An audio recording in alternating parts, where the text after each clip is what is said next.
Selamat pagi pemirsa, berjumpa lagi dengan saya Huru Syauki Asy'ari dalam Breaking News edisi Jumat 27 September 2024 untuk menggambarkan berita-berita teraktual dan terpercaya yang kami rangkum seputar berita pagi ini. Sebelum itu, saya akan memberikan gambaran tentang Uni Eropa itu sendiri. Uni Eropa adalah sebuah organisasi politik dan ekonomi yang bertujuan untuk mempromosikan integrasi ekonomi, stabilitas, dan kerjasama antar negara anggotanya. Uni Eropa berfungsi sebagai aktor supranasional dengan kekuasaan untuk mengatur kebijakan dan hukum yang mengikat negara anggotanya.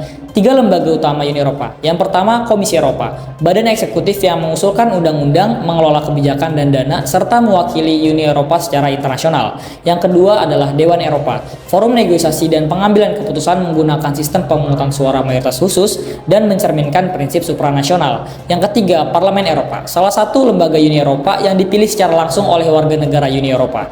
Tugas dari Parlemen Eropa adalah memberikan legitimasi demokratis, contohnya bersama Dewan Eropa, dan membuat undang-undang. Ketiga lembaga ini berperan penting dalam menjalankan dan membentuk kebijakan Uni Eropa.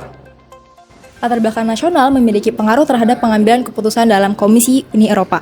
Hal ini terjadi karena para komisioner membawa pengalaman dari negara asal mereka. Pertama, kepentingan ekonomi nasional. Komisioner dari negara agraria cenderung mendukung kebijakan pertanian yang kuat, sedangkan yang berasal dari negara industri lebih memperhatikan kebijakan persaingan dan inovasi. Kedua, sistem politik di negara asal juga sangat berpengaruh. Ketiga, pengaruh negara asal juga berperan. Komisioner dari negara besar seperti Jerman atau Prancis mungkin merasa mereka lebih percaya diri dalam memperjuangkan posisi mereka. Meskipun Komisi Uni Eropa bertujuan mewakili kepentingan secara keseluruhan, latar belakang dan kepentingan nasional tetap berperan penting dalam membentuk pengambilan keputusan. Ini mencerminkan kompleksitas politik Uni Eropa sebagai kesatuan negara-negara berdaulat yang berusaha mencapai tujuan bersama sambil mempertahankan identitas nasional mereka. Selanjutnya ada Parlemen Eropa. Parlemen Eropa telah mengalami perkembangan kekuasaan yang signifikan sejak awal berdirinya. Ketika dibentuk, Parlemen Eropa hanyalah sebagai Common Assembly dari ECAC pada tahun 1952. Lembaga ini dibentuk hanya sebagai badan konsultatif yang terbatas dan tak memiliki kekuatan legislatif. Seiring waktu melalui serangkaian perjanjian dan reformasi, Parlemen Eropa secara bertahap memperoleh lebih banyak wewenang dan kekuasaan.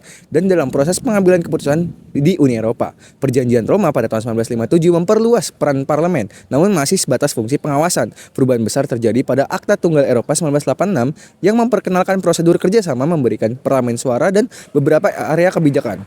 Parlemen dengan memperkenalkan prosedur keperjanjian Amsterdam 1997 dan Nice 2001 terus memperluas cakupan prosedur bersama, meningkatkan pengaruh legislatif parlemen.